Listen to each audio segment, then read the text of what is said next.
করে দিয়েছে সিপিএম। আর আজকে সিপিএম এর হাড়মাত্রা জার্সি পাল্টে বিজেপির পতাকা ধরেছে। সিপিএম হচ্ছে বিজেপির সব থেকে বড় সাংগঠনিক। এদেরকে একটা ভোট দেওয়া মানে সরাসরি পদ্ম ফুলে ভোট দেওয়া।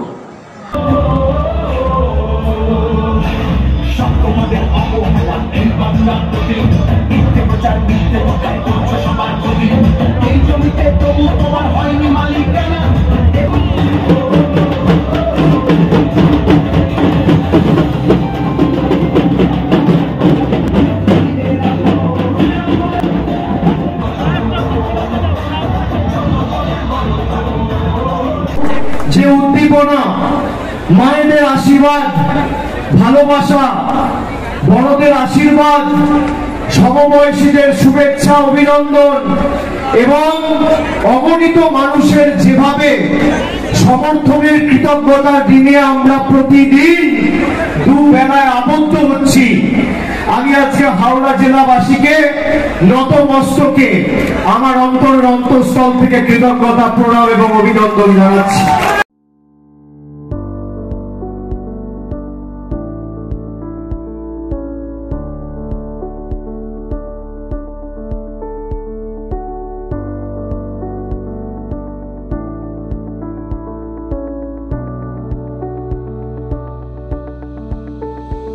আপনাকে বলছি, প্রসুন্দা দীর্ঘদিনের এখানে সাংসদ, প্রসুন্দাকে এবার আপনারা আবার জেতাবেন।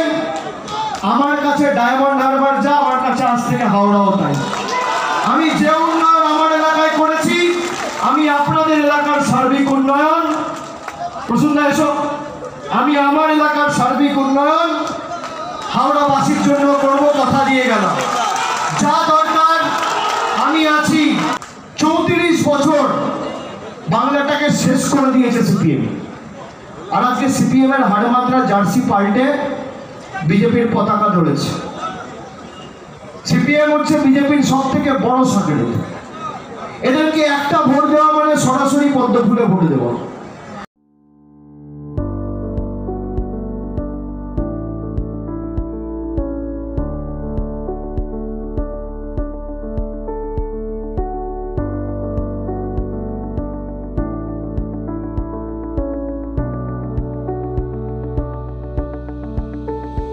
এই নির্বাচন ভারতবর্ষের বুক থেকে প্রতিহিংসা পরায়ণ, স্বৈরাচারী, অত্যাচারী যারা বাংলার মানুষকে 10 বছর ধরে লাঞ্ছিত, নিপীড়িত, বঞ্চিত, অত্যাচারিত, শোষিত করে রেখেছে, সেই অত্যাচারীদের উৎখাত করে বাংলা থেকে বিতাড়িত করার নির্বাচন। যে প্রধানমন্ত্রী 10 বছর আগে বলেছিল আচ্ছা দিন আসবে, আজকে আচ্ছা দিনের নমুনা কি? প্রধানমন্ত্রী 5-7 दिन आगे सभा करे बोलेছে पिछला 10 साल में मेरा सरकार ने ट्रेलर दिखाया है, अभी अगर जीत के आऊंगा तो पूरा सिनेमा दिखाऊंगा, पिक्चर अभी बाकी है। अभी আপনাদের জিজ্ঞেস করতে চাই, মায়েরা যারা ছাদে দাঁড়িয়ে আছেন, রাস্তার পাশে রয়েছেন, বারান্দা থেকে শুনছেন, আমার কথা মনোযোগ দিয়ে শুনুন। গত 10 বছরের প্রধানমন্ত্রী ট্রেলারের নিদর্শন কি? 50 টাকার পেট্রোল, 10 বছরের ট্রেলারে কি দেখলেন? 100 টাকা। 40 টাকার ডিজেল, 92 টাকা। 400 টাকার রান্নার গ্যাস, 1000 টাকা। 50 টাকার সরষের তেল, 170 টাকা লিটার। 2.5 টাকার ডিম, 7 টাকা। 110 টাকার চা পাতা, 280 টাকা কেজি। 17 টাকার কেরোসিন তেল, 75 টাকা লিটার। 20 টাকার দুধ, 55 টাকা লিটার। 50 টাকার ডাল, 150 টাকা কেজি।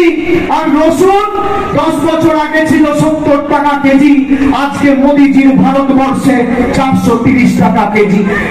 আমি মনে করি তৃণমূল কংগ্রেস যেভাবে সারা বছর মানুষের পাশে থাকে, নতুন করে নির্বাচনের সময় মানুষের কাছে আমাদের ভোট চাওয়ার দরকার পড়ে না। একটা ছাত্র যদি সারা বছর পড়াশোনা করে, পরীক্ষার আগে রাত জেগে তাকে পড়তে হয় না, টুকলি করে তাকে পরীক্ষায় পাস করতে হয় না। আমরা সারা বছর মানুষের দুঃখে বিপদে মানুষের পাশে ছিলাম, আছি, আগামী দিন থাকবো। আমরা সবার উপরে মানব ধর্মের নীতিতে বিশ্বাস করি।